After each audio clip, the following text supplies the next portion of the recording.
Good morning, everyone. Hello, Amazon. Flash briefing.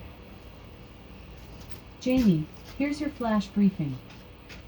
In NPR News.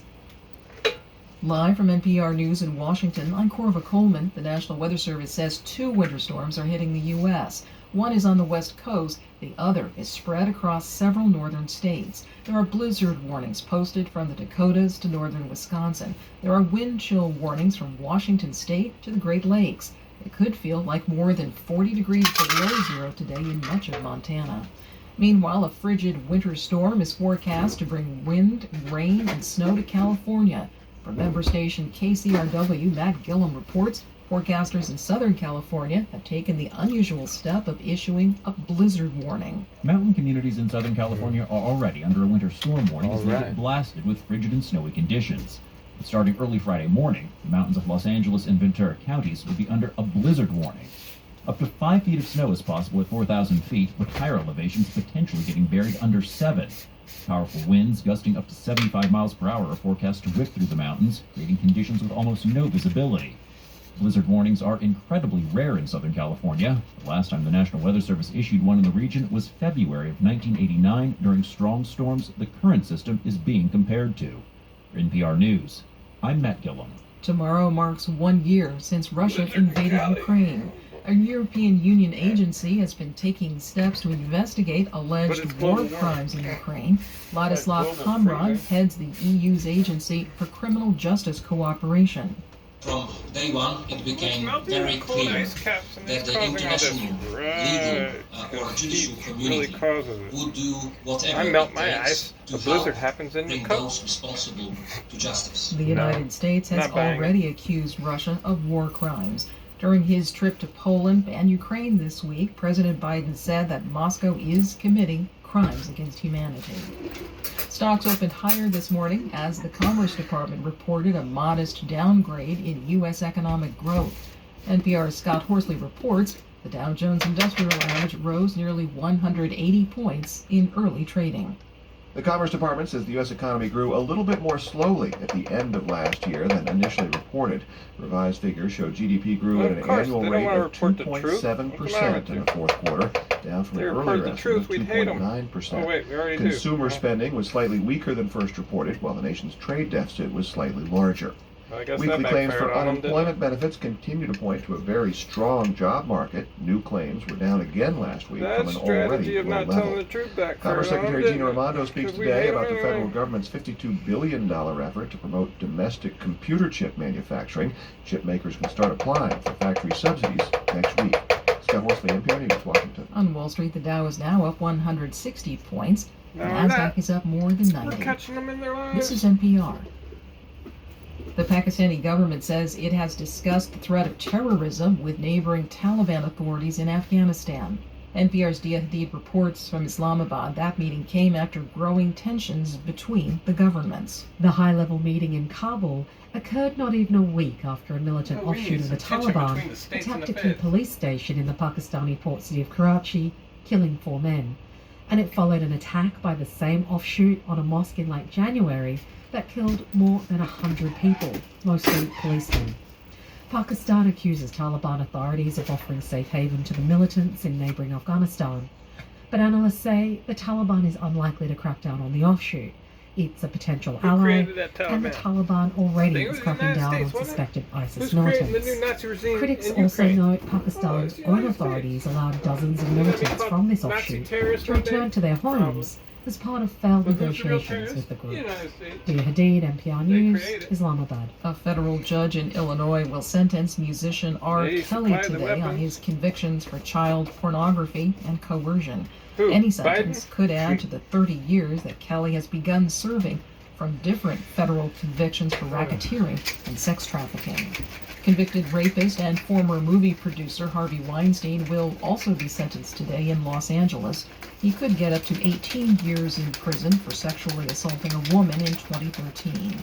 Weinstein is already serving a sentence of more than 20 years in prison in New York for sexual assault. I'm Corva Coleman, and you only wanted to do 18 years instead of life. I listen to Bullseye because Jesse always has really good questions. What did John Malkovich wear when he was 20? then you know what it feels like.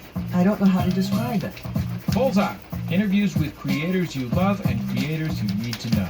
From MaximumFun.org and NPR.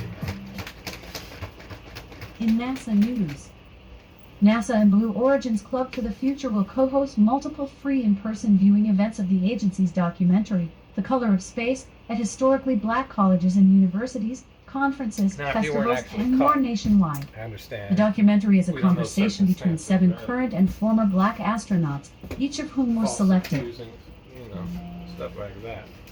Members of the media and public are invited to participate in NASA's Imagine Aviation, a free, virtual event focusing on how the agency transforms research innovations into new possibilities for aviation for the benefit of humanity. Sessions run from Tuesday, February 28th to Thursday, March 2nd. NASA will provide live coverage of key events as an uncrewed Roscosmos-Soyuz spacecraft launches and docks to the International Space Station. NASA will provide coverage of the upcoming pre-launch and launch activities for the agency's SpaceX Crew 6 mission with astronauts to the International Space Station.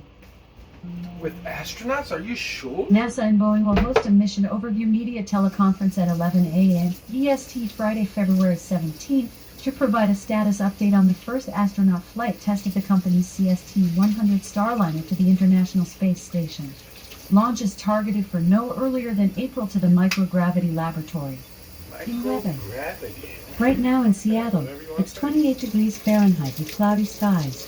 Today's forecast has some sun and snow flurries, with a high of 36 degrees and a low of 22 degrees. From NASA, NASA and Blue Origin's Club for the Future will co-host multiple free in-person viewing events of the agency's documentary, The Color of Space, at historically black colleges and universities, conferences, festivals, and more nationwide. The documentary is a conversation between 7 current and former black astronauts, each of whom were selected.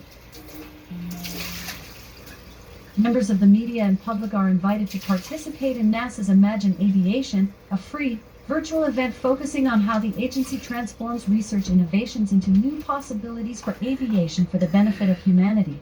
Sessions run from Tuesday, February 28th to Thursday, March 2nd. NASA will provide live coverage of key events as an uncrewed Roscosmos-Soyuz spacecraft launches and docks to the International Space Station. Amazon. Off. Amazon. Tell us a joke. What did the vegetarian order at the steakhouse? Vegetables. The filet melon. Filet melon? Okay. If you say so. Hey, did you hear, what is it? Heard on Secure Team. Yeah, I'll put the link. It was, about the Ohio River stuff, and, he had a lot of good footage on there. And, or no, it was, yeah, okay, I watched a couple videos. So there was, yeah, a ton of good footage on that one. I'll put it in the link. But also, on JWTV YouTube channel, I got a notification, watched, it was they showed people, politicians or whatever, going to town in the Ohio, and I don't know who it was, it's in the video, but they were drinking the water in the people's homes, telling them everything's fine. Just, I mean, it's crazy. The corruption is so thick, they got people that'll go and drink the water. Oh, massive cover-up. Alright, and also on Redacted, it was, they mentioned the cover-up of a previous town that they built an amusement park in 1999 over. It was a town that was wiped out in 1983, so I'll find those 3 links, put them in the description, because they can explain this stuff way better than me. Alright, peace out. Have a wonderful day. Stay healthy if you can.